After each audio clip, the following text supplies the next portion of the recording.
friends. Welcome to the Romance Writers Room this beautiful last Sunday of September. Gosh, September went by so quickly. What? Today I have beautiful special guest who I adore, Emma Bennet. She has a YouTube channel, and I'll let her introduce herself and tell all the good things that she has. And also, my partner in crime, Des, who's Hello, like friend. spectacularly beautiful today. Like, You. friend, It's ridiculous. we It's it's absolutely ridiculous. ridiculous. I feel like I should have put a little bit more of. It's only from here up. It's okay. It's only from here up. We don't need to talk about what's from here down. I know, isn't that the great thing about live streaming though? Pajama pants, yeah. Yes, for the win Yes. always. Beautiful. Absolutely. Yes. Take it away, Emma. Hey, my name is Emma Bennett. If you don't already know me, I'm a UK based writer and I usually write contemporary romance. I'm currently working on my first Regency romance, though, and I am also bringing out a couple of nonfiction books for writers. So the first one was out last week and it's called Rita. I tweeted him, and it is a guide to writers for Twitter. There we go. Basically, it's for people who don't really want to spend their lives on social media, but do want to make the most of using Twitter. And then at the end of this week, on Sunday, my guide to winning NaNoWriMo is going to be out as well. Perfect. That is exciting. And do I need to introduce myself? I don't. Okay. Yes, ma'am. Friends, hello. I am Desiree M. Ortega. You can find me here over on YouTube at Coffee Reading Writing. I post weekly videos about my journey. I also stream on Twitch Tuesday through Friday at 1 p.m. Eastern to 4 p.m. Eastern, and here on Twitch Monday nights at 8 p.m. Eastern, right by the Moon live stream. I am one half of Des LeRae, the writing duo, and we have multiple books out, a few series, which is kind of crazy. And we have a new book coming out this Tuesday. So definitely check it out if you're into sports romance. Nice. And hi, I'm Esther Maria Duar. You are in my channel, on my channel, and at my internet space. I am a Puerto Rican writer aspiring to be a hybrid author, and I also got the crazy idea and the go from the original trio of the writers' room, which is Barrett Laurie, Morgan Lee, and Tiffany Russell. So we got the spin-off, the Romance Writers' Room, to talk about everything about love and workshopping romance books or romance subplots. And today's topic is the midpoint, but not just any midpoint. Midpoints in romances with little to no heat. Because, everyone knows the midpoint is when things get a little bit heated on the spicier romance. But what about the ones who don't have that? Who's all about the angst and the feels Mhm. and the pinning and all of the goodness, what the midpoint looks like. So that's what we're going to be talking about. But before I carry on with the topic, let's say hi to our friends. We got Felicia, we got Michael. Emma was saying hi to the peeps. We got RC Scott. Merci. We got Cool Gamer too. And we got our beautiful friend Deidre. Also saying hi to us. We got Tiffany, Oh, who's the co-author of Des LeRae with Des. We got Dolores lurking while at work. And then Gwen is like, no, this is the Romance Writers Room. Tell us everything about the Down There. I'm like, Not not this this week. episode. Not this Not week. this I'm episode. sorry. We're keeping it PG. Not even PG-13 PG. Well, we have her here. Also got Richard. Spill Hey, that tea spinoff. Was it a ripoff? It is a spinoff. it is, and it's not tea. I have an espresso. Oh, Oh, delicious. Mm-hmm. Nice. Yes. Hitting. Pining, yes. We got a JC And listening while penny sometimes. driving. We got Andy. We got Yeah. Sacco. And what's the yes, Roman is more than that. Very much than that. And why does espresso comes in a sillies? Because if you drink more than that, you might You do die. not need more than that. That's Yeah, just and it gets cold that's if you put it just in a big cup. It That gets too. cold. And that yeah. espresso really needs to be nice and hot and ready. And mm. Yeah. Yeah. So let me go and share the presentation. It's a lot shorter than the other ones that we have made because I tried to reuse the examples that on previous episodes we use, but Mhm. when I look at it, I'm like, yeah, no, none of these samples can be used Too for this salty. one. too I was cute. like, I could only stay with the YA book and the K drama. That's it. Ah. Everything else will have to come new. And I had an epiphany. I'm like, I don't read sweet romances unless they are YA. I'm like, maybe I should change that. I used to a lot. It's been a while though. I don't know when the transition Yeah. happened, and then I got hooked on needing both the emotion and the spice. Mhm. Yeah.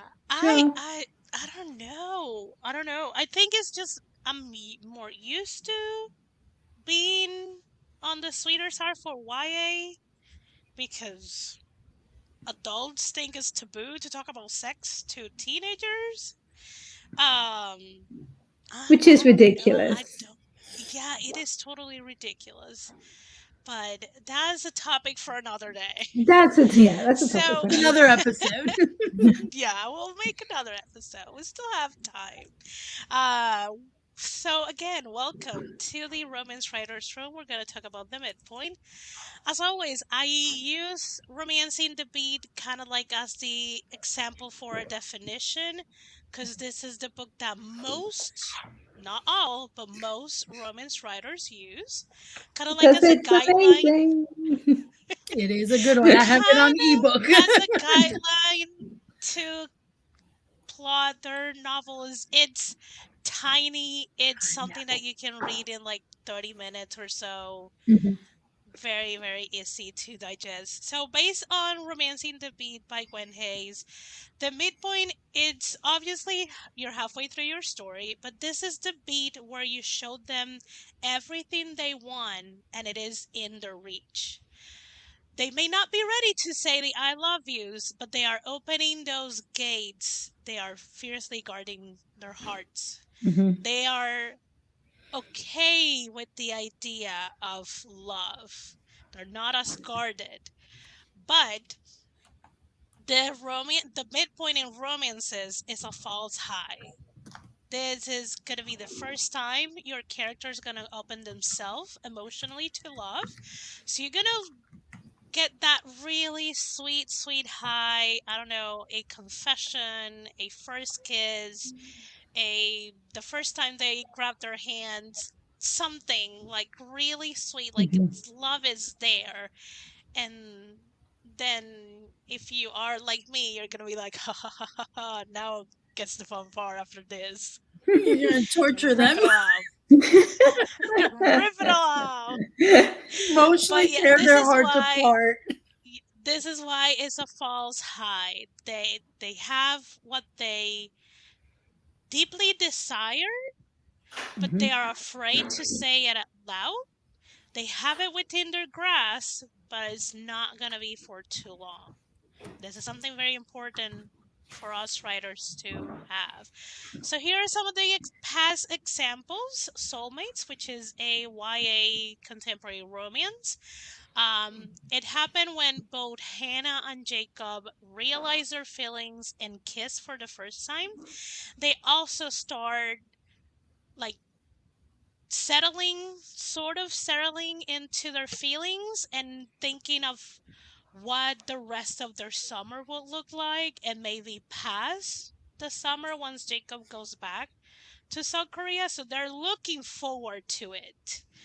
They're definitely, oh, love is here. Like, I am excited. I want to Mhm. open myself more, but what happened? Read the book to find out. And then the other example that I have for the past live was Do My Your Service, which is a Korean drama. It's kind of like a contemporary fantasy romance, because the character of Myung is Doom, is literally he's Doom of the world, and the midpoint for them it's realizing and accepting their feelings, and he actually sits down with Dong Young and explains to her what he really is, the extent of his doomness.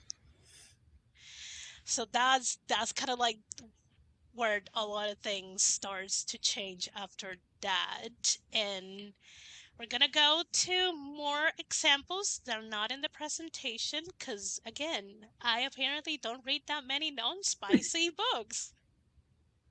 Like, I'm gonna be like jotting down any title anyone offers. I'm gonna be like, gotta check that out. And this is why we're I glad that also we have realized Emma too, here, because we need to yeah, balance it all out. yeah. I also realized movies. I was like, oh, this movie, and then when I watch it, I'm like, yeah, no, that midpoint is not it's spicy. Nope.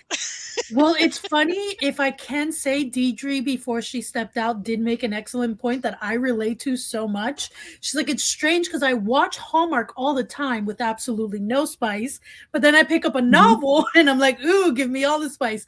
So me and it's true. I recently lost access to Hallmark, but literally Hallmark played 24/7 on my television.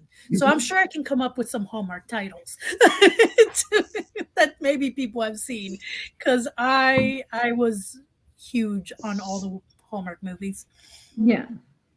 But I Yeah. mean, the one that I thought of was 10 Things I Hate About You, as a kind Ah, of movie example, because the Mhm. midpoint of that is when the two protagonists are together on the swing, and it's Kat, isn't it? She goes to kiss whoever the guy is, I can't remember his name, and he turns her down, and that's the midpoint there.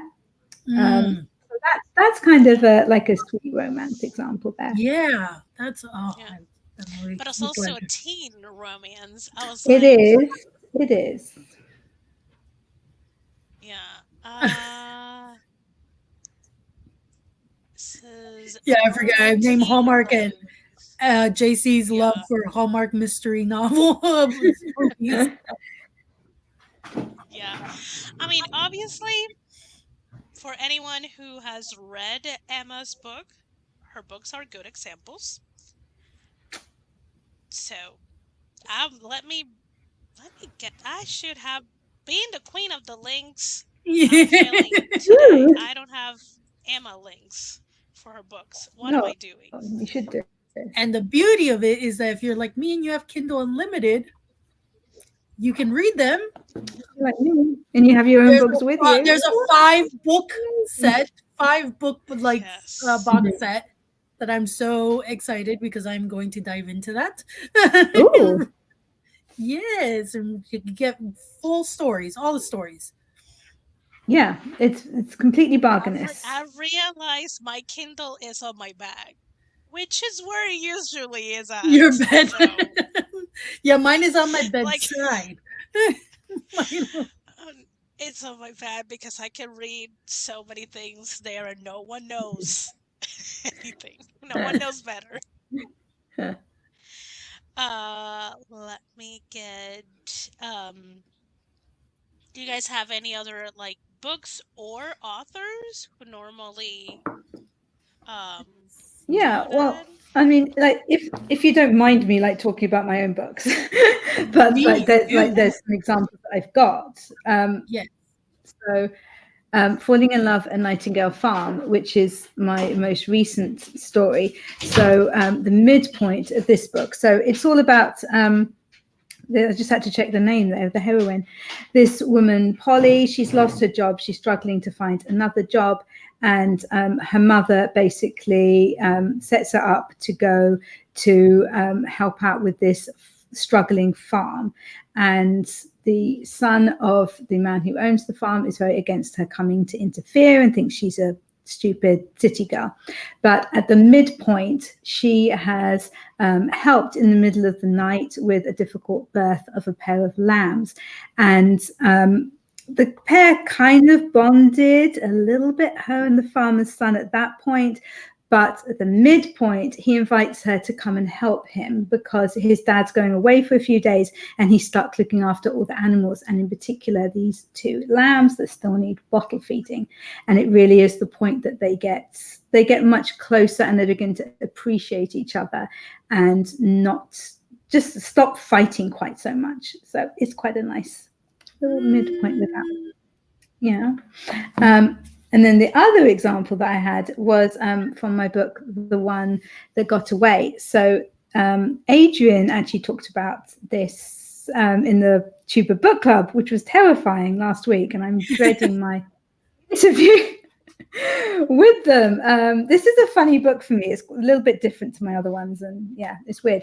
But at this point, so in The One That Got Away, Iris, the heroine, she has kept secret the fact that she had a baby with her ex-boss, Sergio. Sergio has now found out he's a very powerful, rich man. He's pretty annoyed with her, and he's basically demanded that she go to Barcelona with him because he needs to go and work there and he wants to spend time with his daughter. And so there has been a lot of arguing, a lot of pushing back and forth. Iris does not want to be bossed around, but she also is scared. He's got very good lawyers, he has a lot of money. She doesn't want her daughter to be potentially taken away from her. But at the midpoint is she has gone away for a couple of days and for work, and she's come back, and the little girl has had chicken pox, and Sergio's been looking after her and is completely exhausted. He's been up the whole time with the little girl, caring for her, and he's kind of collapsed on the sofa with the little girl. And it's the first time that she kind of sees again what a lovely guy he is, because when they were kind of seeing each other, she realized that he was nice. But now, because everything had gone all wrong with them arguing so much, she'd kind of forgotten that deep down he is a really nice guy. So it's a very, very sweet moment when she returns. She's been a bit worried because she hasn't heard from him for the last kind of day or so. And she was a bit worried that maybe he'd kind of, run off with the daughter or something, but she comes back and she finds this very sweet scene. So that's a real important moment in the relationship, in that she's realizing that he's a good guy and he's actually a fantastic dad as well. So there you go. Yeah, and it's also kind of like a look at what she wants very deep in her heart. It's right within her reach, but you need to read the rest of the book. Exactly. Available on Amazon. Yes, already the box set is linked, and I'm also gonna share her Amazon page. So if you're someone who prefers to do all your book buying on Amazon, you can follow her page so you can see whenever she releases another book. Which I know you're working on a few other books that I'm like excited. So just like, also for anyone who's like starting to get to like a list for your holiday or Christmassy books, Snowed In for the Wedding, it's on Kindle Unlimited. It's from Mama too. Check it out. Also, she has ridiculously pretty covers. I know. Every time she releases something, I'm always like, Emma, why you have so pretty covers? That's so nice. Like, and I have a Christmas book coming out this year in November. Yay! as well. I Yes. love me Christmas romances. Oh, Ugh, I love I it. know. mm, Make me that's happy. gonna be so good. Hmm. So yes, for midpoint, it's the most important thing is the emotional. It's a very emotional beat. That's when, like, for the example that we just have from the one that got away, like having a father figure for her daughter, having a present, loving partner who's kind. It's kind of like probably deep down what she wants, and she gets a Mhm. glimpse of it. She's like, this is possible. That's kind of like a high that's probably gonna ride for a couple of scenes, maybe a couple of chapters, and then things happen. Reality, conflict, Yeah. all the things. Yeah. Also, hello, Morgan. Welcome, Hey, welcome. Morgan. I mean, sometimes there can be kissing going on at the midpoint. In my book Starstruck, at the midpoint, it's the first kiss between my Yeah. heroine and her rock star lover. Mm-hmm. It's not that there can't kind of be any, you know, Mm-hmm. action, if you Yeah. like. It's It's true. No, just, I yeah. mean, like Very, very sometimes there's okay. like full action. It's kind of you close the door. That's all. It's like Mm-hmm. have Mm-hmm. fun. We'll see you tomorrow. That's all. Exactly. We're gonna have our It's like, guys. we're I gonna have fun. See you on the next page. The Exactly, yeah. next See you day. next chapter. know. Bye. Make good choices. That is such a cute way to explain it. Yes, I love that. I love that.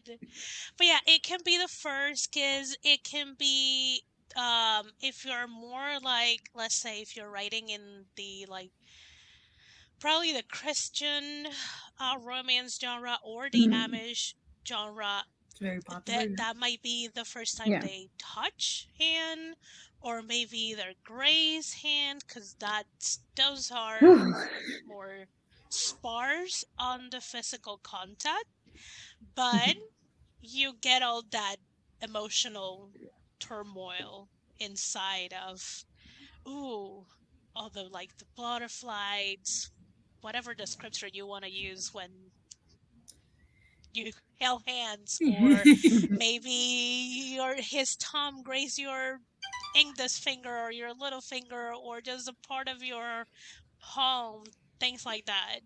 The beauty, Um, yeah, the beauty of romance is the building of tension. You want to mhm, build that Exactly. emotional tension, and it can be in all those little almosts and close Hmm. enoughs, and it's that those buildups that really make yep, a lot of romance lovers hooked on the genre because we love that anticipation and just to feel that emotional tug and pull and will they won't they kind of scenario. Yeah. It You don't necessarily want it all at once, you exactly. know? You yeah, want you that wanna, journey, you you, want that build up. Exactly. yeah, and also like in real life, you don't want all of the romance all at once. You want to, with a long period of time, keep seeing this person, learning about this person, meeting their family, their friends, learning their life, and how do you want to build of something together. It's that's the real thing that happens in life. We just amp it up in fiction. Which is Sure. a good point to segue about the midpoint is one of the if you're struggling with your midpoint, one of the things you may want to consider is giving the reader something new to learn about the main Hmm. character or those associated with them. We've been through already this journey. We feel like we've gotten to know them. We feel like we know where things are headed. It's not always just about a plot twist. It's just about bringing some new information to the reader to kind of hook them again and give and reel Yeah, back their engagement. Like, yeah, to the reader, but also potentially to the love interest. So I Yes. think it's really fun when the reader and the love interest find out at the same time something that's a bit like, oh, okay, that's Yeah. interesting. That's sending sparks, you know? I like that. Mm-hmm. Yeah. Yes, And a exactly. lot of the times you can tie that up with their fear or the reason why they don't want to be open Mhm. to love again. Yeah. It's kind of like you're giving the hint to the reader and the love interest why they are who they are at this moment and why they are reacting. They've been reacting the way that they have for the first half of the novel or the story if you're writing short of fiction. Mhm. Um, so yeah, like trying to think of an example. Without giving any of the multiple plops I'm juggling inside of my head. How many Like, plots is okay, let's that? I want to know. so many. So many, I can Uh, imagine. like let's just say this is kind of like it's cliche and it's classy. It is classic, but this is something a lot of people can relate. A lot of human beings, regardless of their gender, they close themselves to love because one of their parents walked out on them, or they're not as Mhm. present, or they weren't, even though they were present, they weren't loved by that parent. So a lot of the talk inside of your head is like, if my parent didn't love me, why will this stranger will love me? And Yeah. those things will reflect, and maybe in your midpoint, part of the information that you're relaying to your love interest and to your reader, it's, oh, they have some unresolved parental thing that is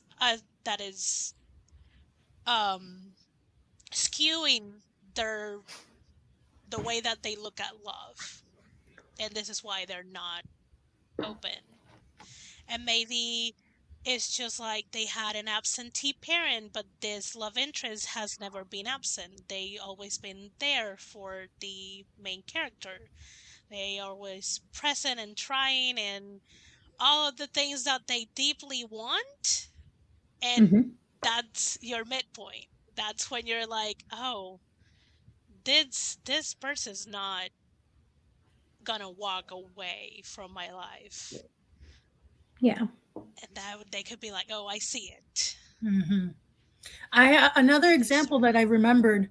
I had to look it up to make sure I remembered correctly, but Pride and Prejudice. We all know Pride and Prejudice, Mhm. and or at least most of us do. And so one of the midpoint there is Darcy's first proposal, Of where course. really Yes, of then course. it gives us a little of everything. It gives us a little plot Oh, what twist a mess. scenario. We get the whole like reality of how they feel, what their pride and prejudices are Mhm. in full force. We're like hearing it from both sides. So this is a huge like shift in the story because now what? Now what's gonna happen? Because here it was. The grand proposal, the confession.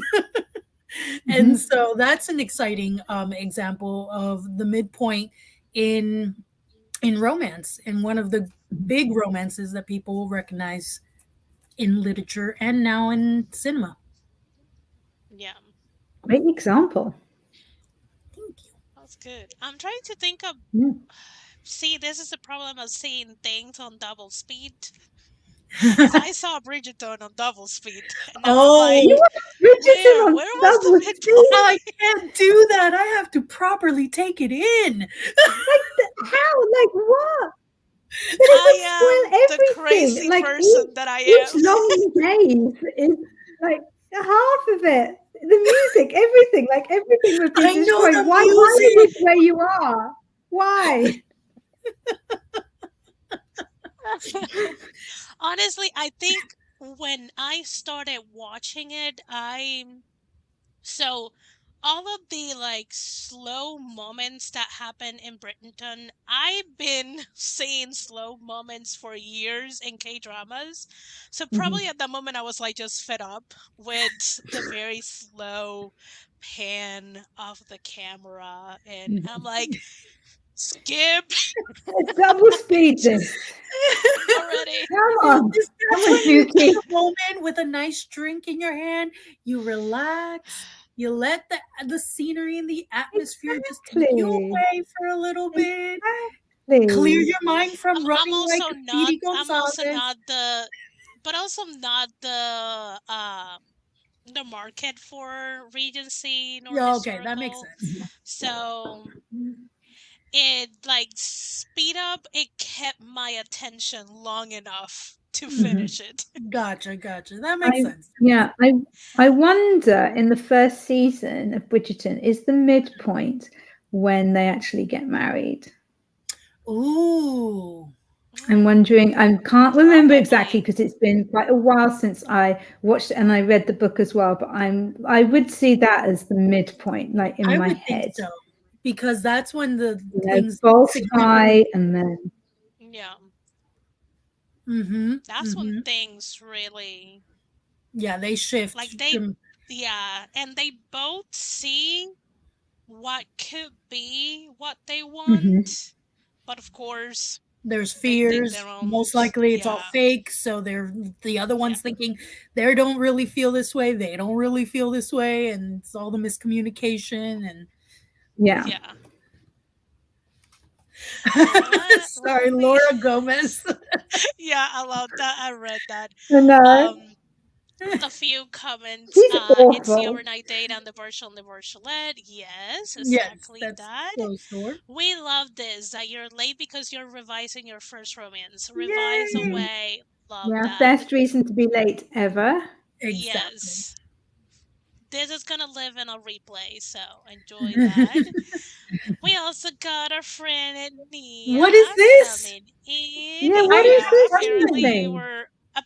we're rebranding ourselves, Nia, with that. Is Nia, that we have questions. letting What us you know? just tossed us for a So loop? many questions. Stop everything. We need to deal Yeah, with this. exactly, Eva. That 10-second skip is great. Philistines. You're Bridges all only have us. Philistines.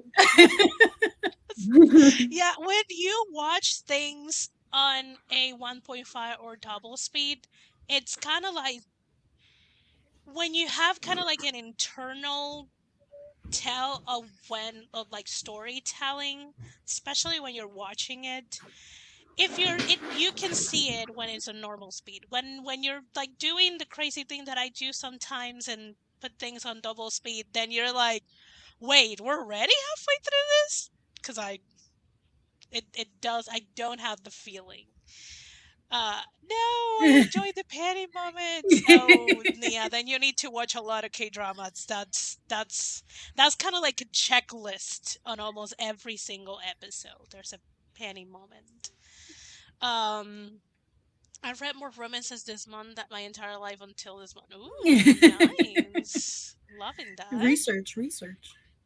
Someone time from Beasting that must be pretty funny. Oh my god. Honestly, I don't remember if it was funny. I watched it.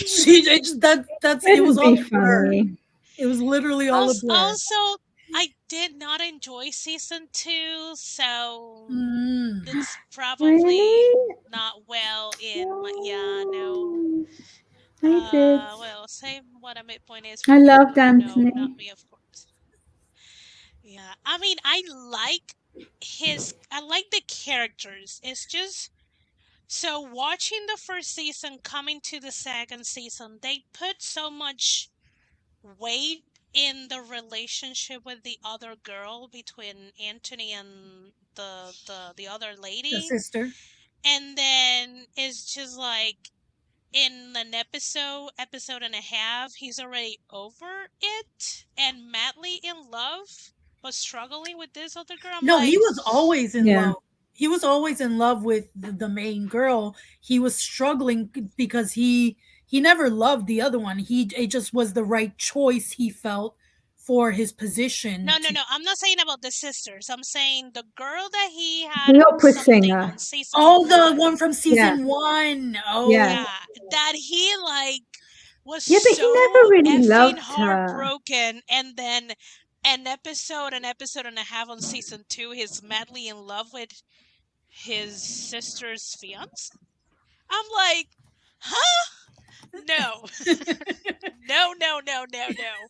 I need 3 more episodes to close this correctly. Actually, I would have asked of season two to be longer. Hmm. That's one thing, and probably people who love season two would Mm, agree with that. But that's just me. I was like, but mm, also I saw the 2 seasons pretty close to each other. I didn't have the mhm. space most watchers had. Mm. So I was like, Sure. oh no, I don't know. Yeah, Got I did feel that a little bit, but then my romantic heart just went with, oh, but the opera singer girl wasn't right for him and Kate is. There we go. We're fine. We'll gloss me, over that. for me, he just Yeah. needed to be redeemed because I was so irritated with him in season one because of all his like bias and prejudice and ridiculous and how he was handling Daphne and the whole scenario. And so I was like, okay, let's see if they can redeem him for me. And they did. Surprisingly, I was like, oh, okay, now I'm a fan. I just wanted more of like finally them together. Like when it Yeah. finally happened, it literally got wrapped up so quickly that I was like, I Yeah. needed a little bit more like See, official time of them being together. But I Mhm. mean, it it's was different reasons, but I do still think season two should have been longer. well, they could have cut some of the pining. I think it got like it was stretched out a lot. The constant like, oh my god, I'm going to kiss you. No. No. I was I like, Yeah, I do have to say that I love the way that we're supposed to be talking about sweet romance today, and we've all just descended into something fairly saucy, Yeah. Yeah. which most people basically watch because it's fairly saucy, which just We goes have to show failed. people's preferences here. really bad. Really bad. Absolute failure, complete failure. We were doing so well. We were Oh. doing so well. Also, glad to have you here, Barrett. Better late than never. Cooking so you're on your other account. Oh yeah. Okay, Oh, interesting. Okay. Don't Don't fall. follow this one. Nothing is here. Okay. Gotcha. I wish I as could we all double rush to speeds if I follow. could. Yeah. Uh oh, StreamYard. Don't do that glitchy thing. Uh Uh, oh.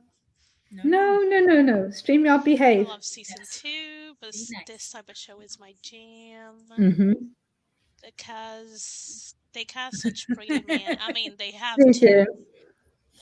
They have to. I watch before I jump into. I'll watch before I jump into Regency Romance. Good. Also, hey Emma, how are you from Barrett? Yeah. I did He's reply. a I said I was good. he's a fabulous lady. To be fair, it did happen twice as fast for you. Yeah, True. Yeah. we were I wish it over was the twice opera as long as singer. she said. Nia's like, we were over the opera Yeah. singer. It So was a over passing it. fad. He didn't know what he was thinking. You know what boys are like, It's true. honestly. It's true. He was Yeah. having a Yeah. typical moment. All right. But it Back. just they built, especially his heartbreak, they built it up so like he was just losing. I'm like, you're not a teenager anymore, my dude. Pull But it some together. men have garage Yeah, hearts. They're very like, oh, okay, moving on. kind of yeah. some of them, not all. Also, Hello, Labyrinth. I Hey, Labyrinth. uh catch it on live. Thank you. Hard agree. Those who love horror break hard. They're not. It's true, but it also fiction. They can rail that in if they wanted to. That's the They beauty didn't of want it to, so fiction. There's something for everyone. yeah. Um, but I watched it, so I was like, I was so the reason I brought Bridgerton, I was like, wait, did a midpoint that was more emotionally charged with a little to no physical situation, or was one of their like multiple physical things happened to be a midpoint? And I mean, you mentioned for the first one the wedding, which Hmm. in and of itself it's not that physical. Now later, yeah, but that's later. Yeah. Uh and I'm still trying to think about season 2 because I don't think the midpoint for them was physical either. Was it I've only seen it once. I Yeah, can't I'm think trying to. it was was it season the two. no, was it the no, I don't think it was the B scene. Trying to think. My memory's not good. Can we Google it? Can we get Google involved here? Oh, we can get Google involved. Let's get Google involved. Why not? We're professionals. We're making use of what's at hand. Season 2. Let's see. Give me. I don't want to take the Okay, other stuff. so episode 4 is the middle episode. Mm-hmm. Oh, because that's the episode when so yes, I think it's that's the B Right. episode. Oh.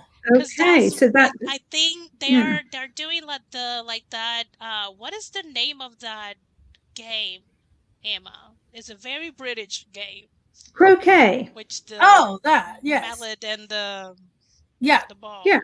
Croquet. Yeah. Croquet. Uh I that used to love playing croquet when I was little. I was that child. I yeah, love I that.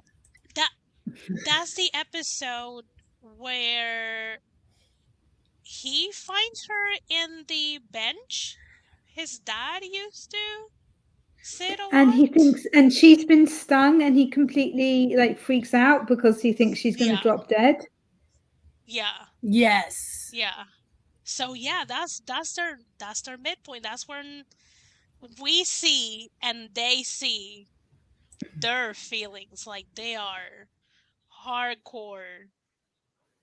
Like she sees he has a softer side and that maybe he is worthy of her sister, and Hmm. then she gets stung by the bee and then he loses. That's when he realizes like, oh wait, like this is more than just whatever Hmm. I told myself I was feeling. Like this is, I'm in deep This is more than just a in bulge in love my with her. breeches.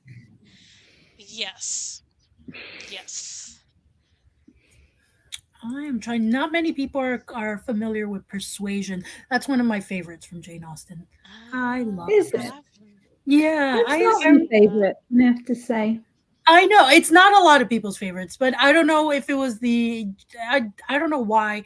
Granted, I did see a version that made me like it more, an adaptation that made me like it more than just reading it. And it was like Mm. from BBC, the Yeah, 2008 version. I like the adaptation. Yeah. I liked the adaptation and it made me like the story even more. Um, but I'm trying to remember Emma as well. Emma is fairly popular and well known. So isn't the midpoint of Persuasion? Wouldn't it be Louisa at the steps at Lyme Regis when she falls and Anne thinks that it is Anne, yeah, Anne Elliot. Yeah. She thinks that Captain Wentworth is in love with Louisa, and Louisa is carried off dramatically. I feel that's Was the midpoint, but that's not like a love midpoint. no, I think there's Hmm. after that when they get Louisa back to Anne ends up staying to help and Frederick Mhm. ends up leaving to go take care of something, but they have this Yeah. moment together. Yes. And Yeah. that moment where she actually feels suddenly like they're in a good place. And even if he chooses Louisa in the end, she feels like they Hmm. had a breakthrough moment Yeah. emotionally because he had been kind of ignoring her or being like weird with her the whole time prior to that. Hmm. So Yeah. that might be emotionally where things shifted in the story. And Yeah. then later after that, he's now being more attentive of her too. Hmm. That's one. Yeah. Not my favorite, but I So do enjoy. Yeah. yeah.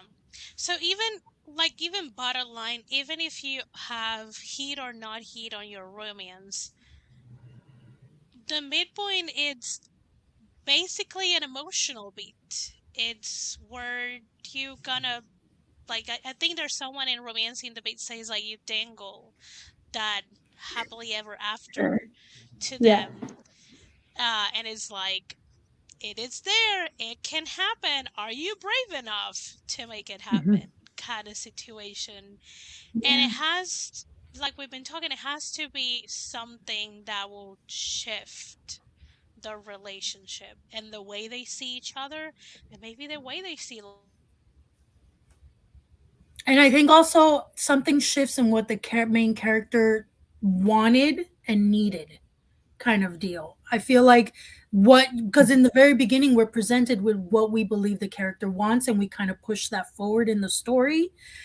But then we're like slightly shifting into a glimpse of what they might need instead. Yeah. And so we're getting that slow transition into now that we're going into the last half of Act Two, Hmm. um, where we're going to see that kind of emotional and also internal difference that changes for the character. Yeah, definitely. yes. Yeah. I did had a note for myself to kind of like I I keep saying it, it's just the emotional intimacy has to trump everything else in a romance. Also, opening up your characters to the possibility of love, getting that glimpse of what they really deeply desire and want and need. Also, this is a false high. Hmm. Don't forget that, because this Yeah. is key to not only land your second half, but to actually land the grand gesture, which is gonna enable the happily ever after or the happily for now. You're the writer, Hmm. you decide what kind of happy they get, but they have to get a happy. We're Yeah. Yes, talking about romance, friends. exactly. Romance I'm will. like, gotta end up But together, be yeah, happy. but readers should not get too overexcited at the midpoint. There's still going to be a long way to go. You know, Hmm. this is Yeah. not going to be easy. Strap yourselves in. It's going to be a bumpy ride.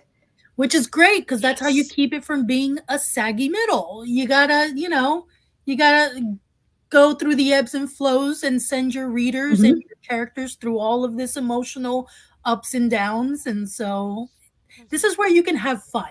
This is a lot of people get scared of the midpoint and just act two in general.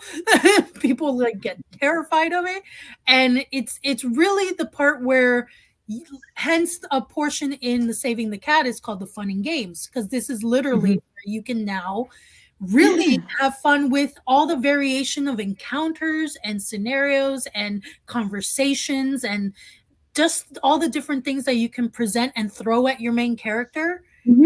have them, and give the reader a glimpse into who they are by how they react to it and their experiences, and then play with it and torture them a little, give them a little Yeah, just glimpse a of what little they bit. want and then take it away. you But gotta you, yeah, it's the most fun. Like Act One, you're setting everything up. It's really hard because you're trying to present an entire world to the reader. And then Act Three, you're trying to pull all of these bits together again and make it make sense. Act Two is where you can have some fun. Yeah. Also, it's funny that Morgan is like, I'm at the midpoint of my family Ah, line, which is Yay! there you go. beautiful. Yes, I do tell people, like, if you enjoy building the relationship, your midpoint is kind of like that place you're looking forward to get to in all the build up. If you're someone who enjoys breaking down everything you have built, then you will want to get through all this build up and the midpoint to get to all the chaos and destruction you're going to build to our lovely protagonist. So honestly, that second act, especially in romance and other genres too, it's fabulous. It's where you're gonna let loose. That's Mhm, where you're gonna put all the things that you love about romance, all the things that you wish more romance books have, mhm, everything you would love to see in fictional relationships, things like that. That's where the meat of your story is at. Um, And you guys know that I'm a fan that's of the what if game. So when it comes to the what mhm, if, this is where really you can throw out all the scenarios. What if this happens to my main character? What if this that happens instead? What is the result of that? This is where you can really just throw all the various scenarios and then mhm, see where the story takes you. If you're a discovery writer, if you're more of a plotter, then you can still do this prior to the drafting process of mhm, playing with all the various scenarios that you can give your characters in within this whole, act 2 through the midpoint and beyond. So this is, let yourself not fear the midpoint, or like mhm. actually go in positive minded and really in the creative mindset that you get to play more with how things can turn out for your main characters. mhm. Yeah. Definitely. And the what if is a good question to ask yourself for the midpoint. Like, what if this person wasn't afraid of love? What if they didn't have so and so view of love? Mhm. So, and you can just like spitball on What until you if the find, ex-husband returns? What if yeah. Yeah. there's so many you can Mhm. play. Yeah. Let's see. Yes, give them what they want, then take it away.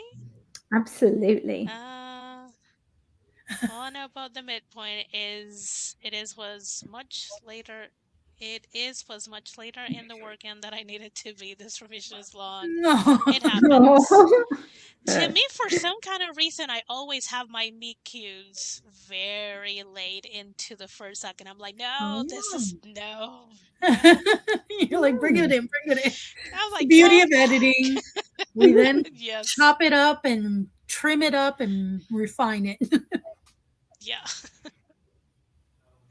I also don't think I have that big of a problem with midpoints because I do need to know my midpoint and my ending before I do anything Mm, else. Oh, okay. Because then I okay. don't know what I'm building to and I don't know what I'm destroying after. So I need to know that. Fair enough. How my I brain wish works. I went in knowing that. I don't. I don't know. I kind of, because again, I'm very much a pantser discovery writer. I do need to know some aspects of like main things, but I don't always know all the details and how things are gonna flow towards the midpoint and then after. So it's very much discovering it a little as I go, um, which is dangerous because then you definitely want to make sure you're hitting that point. Because if not, you can just keep going and going and going, and Mhm. Yeah. and Sure.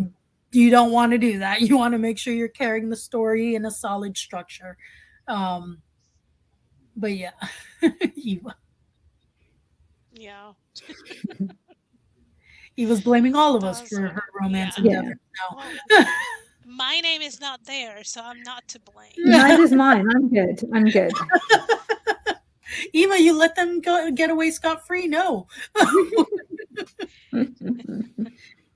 I am not.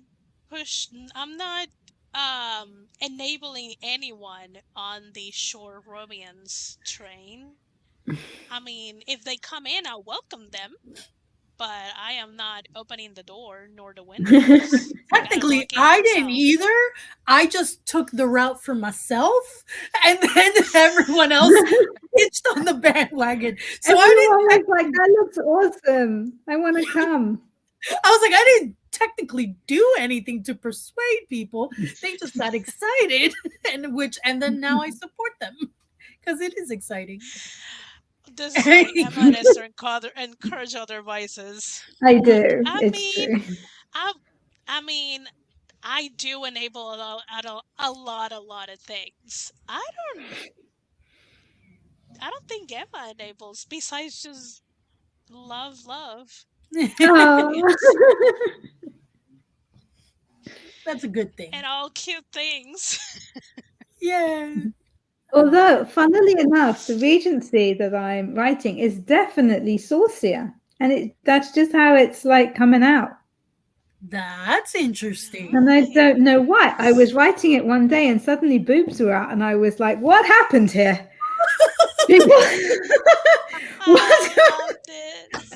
In the era when What things just were happened? more obscure, and it was like, nope, I don't know Oh, what's I happening. love this. They're taking over. Yeah. Well, excuse me, people. This is not what we do here. Oh, it is. Okay. This is what's happening. Okay, I guess I'm Yeah, gonna do like, it dude, like this is not a closed door. This is kind of like a jar closed. Just like Yeah, the like door is like it ajar, has a you can little peek peek round. inside. Yeah. right. It's like, oops, I saw boobs through the crack. Oh no. Yeah. Oops. Can't wait to read Emma's Sausage I'm Sauce. very excited Love now. it. Love it. Oh, My romance adventure was by accident. I wrote a novel for Nano, and here I am. aw. I Oh, blame that's nice. fan fiction. Oh yeah, a I lot of am people what I credit am. fan fiction as their. Yeah, Mhm. Mm-hmm. my romance heart comes from fan fiction, so that's the blame. Oh. Okay, this is an Do you interesting guys question. follow all these rules? I know them, but mostly don't follow them. It makes writing feel too constrictive for me. I Interesting. will say, I mean, Maya, I'm that a plotter, so that's so the answer. I will say, interestingly enough, you may somewhat follow them more than you realize because the more you Mhm. read and the more you learn about story structure from just even reading alone, and then in addition, if you've actually read through any craft books, that stays in the back of your mind and subconsciously, like you're actually incorporating those rules within your story structure because in your mind you Mhm. know you've read enough books to be like something like this should be happening right now, and the beginning I should probably introduce this person, and if they're going to meet someone they're going to fall in love with, I'll probably want to do it around here, or it should have happened already by now. Mhm. Any type of media that you consume, you've also seen story structure through that without even thinking about it. So, for me, as someone who's not a plotter, I know that instinctively I do follow those rules without needing to Yeah. overthink it. I don't Yeah. like sit down and make sure that I write down a list of all the beats that need to go into a story structure. I instinctively feel like I sense in the story when something should have happened already, or when there's things are slowing down and you need to throw in a midpoint twist or a mirror of something. So for me personally, I feel like if you're a writer and you take in entertainment in any media, you are taking in examples of story structure and you may follow them more than you realize. But at least for me personally, I do follow the rules in the sense because I've just learned it makes for a better solid story in the long run. But that's just me. But that's what I'll say. Sorry, I took Yep, over that conversation. Go on. The you're fine. stories are told in the same way across cultures and over time. You will see, if you look back at the evolution of storytelling, you will see the same stories basically popping up across the world at different times. And that's not because people have migrated, it is because we tell stories in a certain way. And there are actually very few original stories, as I'm sure we all know, and we play around with these original ideas. And so, as Des says, you won't realize that you're following the rules, but everybody knows that you start off with an opening scene. Yeah, you have Snow White at home with her mother and father, and her mother dying, and then the evil stepmother coming in, for example. And you have the end scene, which is often a mirror of that scene, and you have the ups and downs. And that's just something that we do instinctively when we're telling a story. And so it's just kind of gone into greater detail when we are writing an entire novel, I think. What I tend to do, I will write my first draft. It will be a complete first draft, and it has everything. It's I think it's more like a lot of writers' second drafts, honestly. And then I will go back and I will check over the story beats. And I would just check that I have hit those beats. And if I feel, oh, do you know what, I need to up that a little bit in some places, especially at the midpoint, that's the point that I will make use of those kind of points in the story that we kind of learn about from Save the Cat and from Romancing the Beat and from the hero's journey and things like that. Yeah, I would say trust yourself. If you're Mm. consuming Yeah. stories, you're going, even when we tell people a story verbally, Mhm. we're telling it in a version of the beginning and a middle and an end. Yeah. Yeah. Mhm. And we're usually exactly, yeah, Eva, right here. So you're always, you even if you leave them at a cliffhanger, you told a complete story of some sense. So it's in you to create the structure of a story the way it's always been done. Jinx. And so I would trust yourself more and just write what you want to write. Don't try to completely go against the grain for the sake of going against it. Tell the story the way it feels right to you. And that's also the beauty of then having an editor after who can help, maybe developmental wise or different things to kind of clean it up. But just write the story that feels right for you for the moment, and trust that you've taken in enough storytelling that you're going to instinctively know when to incorporate the things that need to be incorporated where. Although I do wanted to add, because she mentions about like saggy middles and flaws and all the, just because writers who plot, they don't necessarily don't have the same issues. Even with a structure, you end up having saggy middles and flaws and plot holes because we don't foresee the future. So sometimes when we are writing, things change, or we discover better ways to develop a scene compared to what we plot. Or maybe we wrote by the plot, and then when we read back the book is boring, something is missing, and you have to go back and revise all those things. So whether you decide which process for you feels more freeing and more enjoyable, just that's your process. As long as you keep um just ingesting media, the Spanish and the English are like cross. They're just messing up with my head. As long as you are Consuming. consuming, reading books, watching series, movies, even games, you will innately keep learning storytelling, and just trust your instinct when you're writing or when you're revising. when certain things are right, they should be happening here, or maybe a little bit earlier, or maybe a little bit earlier. I mean, earlier or later. That is a lot of instinct. And if you are in a situation that you don't trust your instinct, that's when you reach out to your writer friends or the writing community and see if someone can have a look see and give you some like tips and some hints, and you go from there. And I say both writing friends and writing community because I do realize not every writer has a group of friends where they can reach out and be like, hey, can you look at this chapter and tell me it's not trash?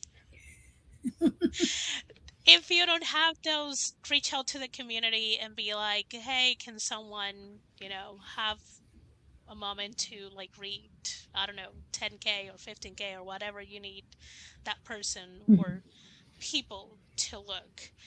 Because sometimes we're just too in it in the story and we cannot see. We're Mhm. pretty much in the middle of the entire writing process and we're not able to see beginning Mhm. or ending or whatever. Mhm.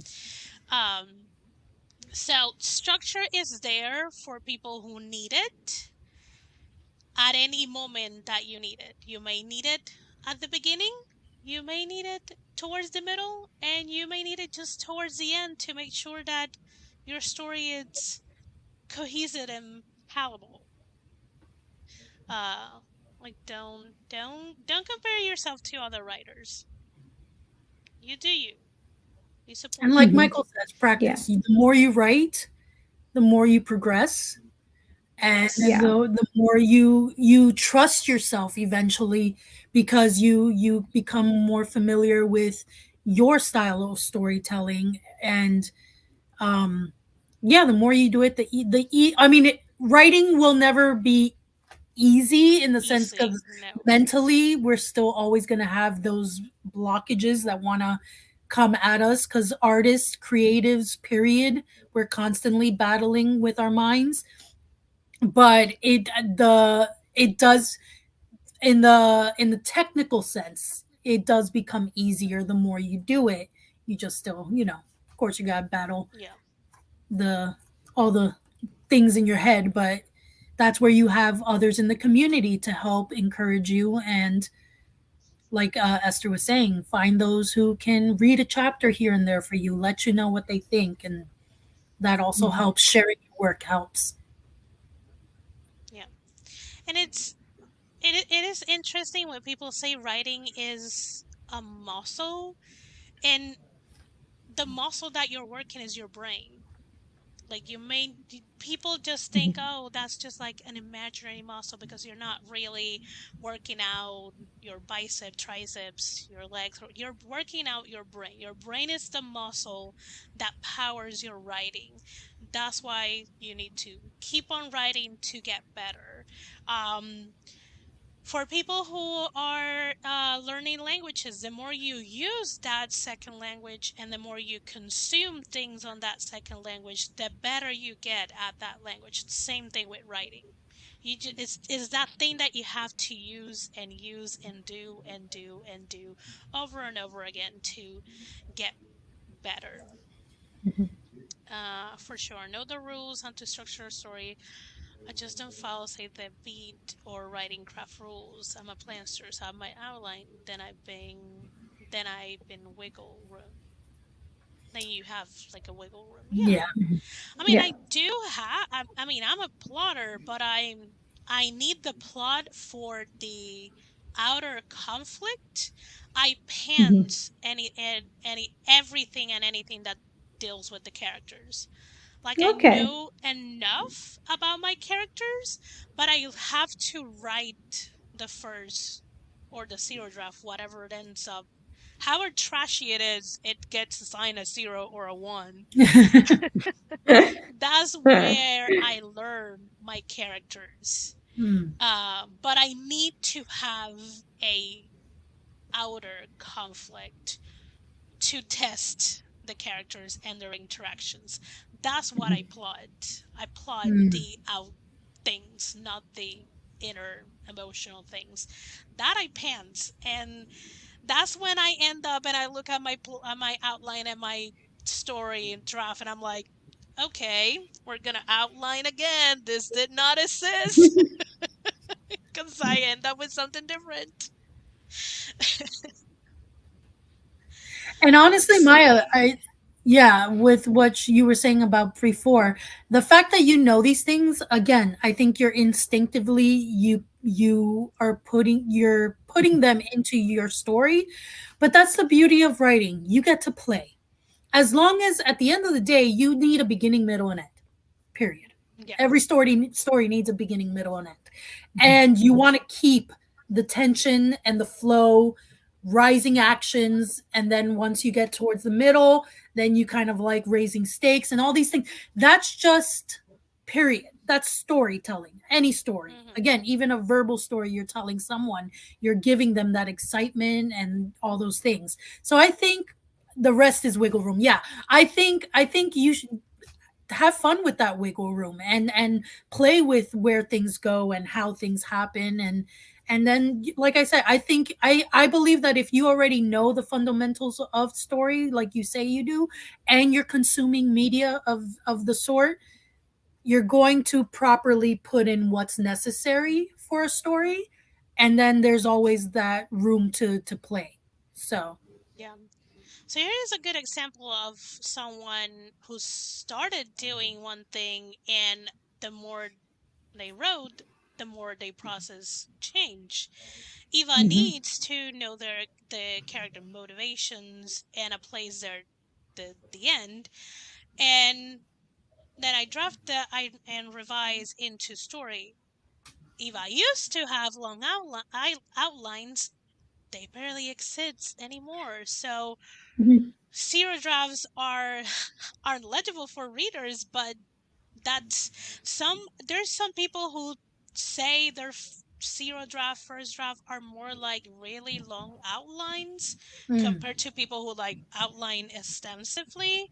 So Mhm. also just know that your writing journey and your processes will change, and they probably could change book by book.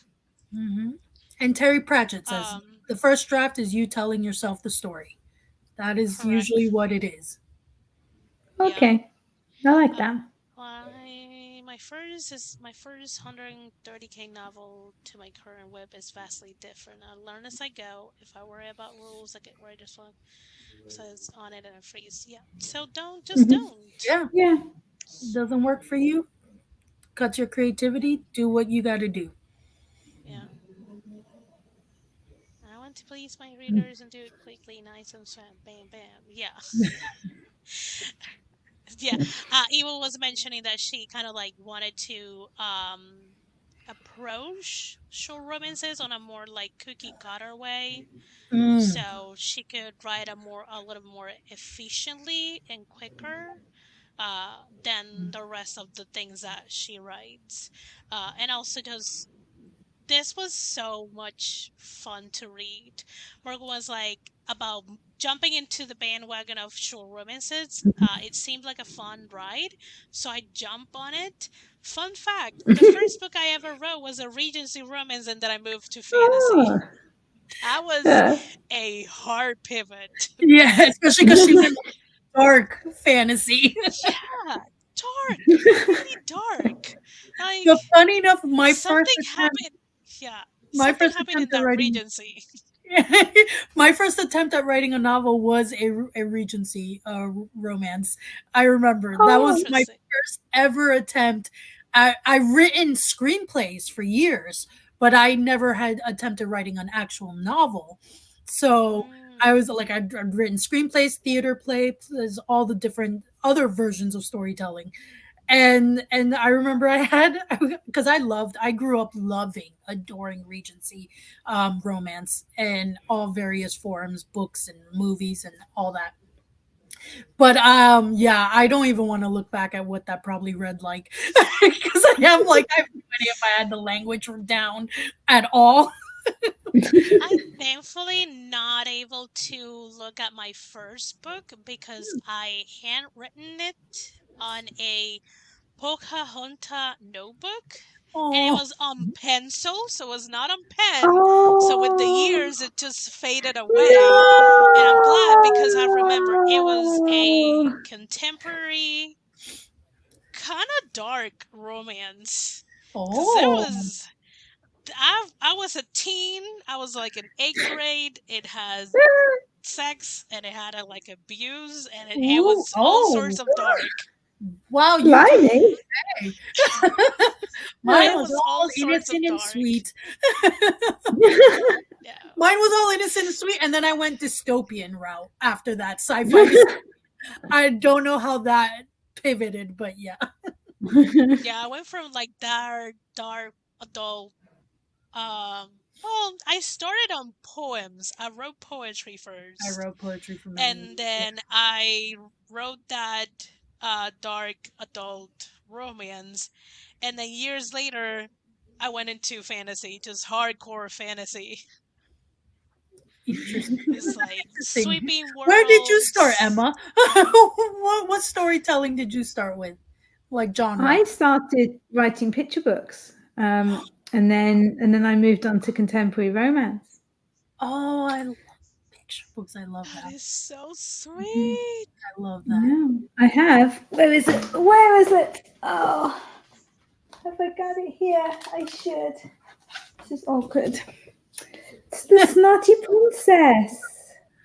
Oh, Oh, look at She's a that! princess and she has a cold and is very dramatical about it. And she has posh handkerchiefs that she sticks up her nostrils and things.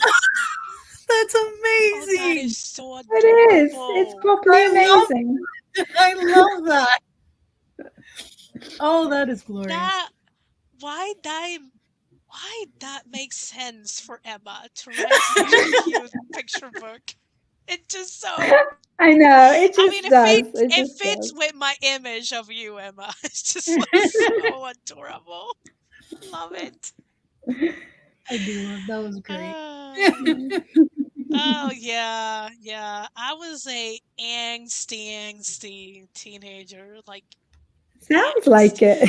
Pretty much all of my poetry, which is in Spanish, but pretty much all of it was about heartbreak, like very dramatic heartbreak. See, I was Um, always the romantic, so even my poetry was very like dramatic and whimsical and emotional, and it was very. no, I mean I listen to rock to sleep, Yeah, friends. that's true. That says that's right. That does say that It's does like say a lot. Yes, I watch things on double speed. I am chaos incarnated. this is true. This is Eva, true. I wrote an erotic poem before I was sexually active. I don't have a copy anymore, but I could probably reproduce it. I remember enough of it. Ooh, good memory. I don't remember Yeah, that's a lick of impressive. it. And yeah, was my early works was a time travel Regency. Looked like a Ooh, lot of I people love really Lost in enjoy Austin. Regency era. I think Lost in Austin, and then one sci-fi and fantasy. Oh my god, I need to rewatch Lost in Austin. That was so funny too. So this was when we were watching I haven't Seeing seen the it. I want to Book. watch that one. It's just too cheeky and fun. Like taking just Pride and Prejudice and turning it on its head with this like time traveling woman showing up in this time era but with all her modern knowledge, and then at the same time just Ooh, trying not to mess up the course of history. history of Oh, this. So it was a lot of fun. that's cool. Nia Rose songs plays in very bad comics. I don't think they're bad. Also, Oh, that's so cute, Emma. Yes. Can you still buy it? Can you give us a linky dinky? I'm pretty sure it's it one is. It second. is still available. I did give some more information, but I didn't give the link. Yay. Let's see. It is. It's yeah. It's very much This still is available, one and there will one be more month. out next year. Oh, that's awesome. Okay. Yeah. My sister wrote a lot of plays when we were young. We didn't have a lot of options for text, so writing was more common as a hobby. Yes. Same. Just writing a lot of writing for see my siblings to act out. See, this is when you're the younger sibling and you have Mhm. like a big age gap, they're already done with you a long time After a before you get certain into age. the phase of that. So yeah, I let me search links to share why you Oh, are being thank like you. this, Amazon Princess. Let's see. Um, mhm. I bet you did do a good job, Watch Eva. party. Oh wow, it is adorable. Oh, it is It on is. Kindle Unlimited too. It is on Kindle Unlimited, yeah. Kindle Unlimited One saves me second, so much. friends. No, I put it on there during the thing that nobody mentions, just because I know there were a lot of parents stuck at home with their kids, probably desperate for something new to read to them. So Mm, Yeah, that's true. there That's you a go. good idea and timing. Lost in Austin is such a Mary Sue and flips the story upside down. Cool. Never seen Lost. Yeah, never seen it too. I think you can watch it still on YouTube. It's episodes, so you can watch it on Hmm. YouTube. Also, the Mhm. link to the Snotty Princess. If you have Kindle Thank Limited, you you. can read it through. And it is available in paperback too. Hmm. So you can see the beautiful book. Oh, Huh. Oh, No. probably. Okay. Maybe I Oh. didn't wait long enough to actually get the link. And Because it was just like spinning when I was like, it you is were like, me. there we It is go. I. No, the snotty princess. princess. Here we go. If There here we it is. Now is a There we different go. link. Thank you. Oh, you're very welcome. Friends, is there anything else that we would like to add for midpoints?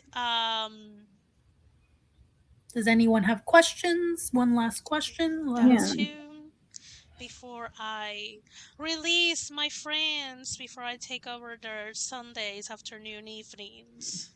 I also clicked that to add it to my awesome, awesome, awesome. Cool. No questions, no closing. Questions, comments, concerns. Okay, so where we can see you next, Des? Tomorrow. I was like, where can people see me next? I will be on YouTube tomorrow at 8. What day is it? Who am I? What am I? Tomorrow, Monday, 8 p.m. Eastern, right by the moon live stream. We will be doing writing sprints. So if you want to get some Mhm. writing done or you want to use the sprints to do other productive things or leisure things, whether you want to read, crochet, anything like that, we will be getting together. And yeah, you can hang out with us in the evenings if you are a night owl or if you're somewhere else in the world and it's not night for you, come and join us. Sounds so fun.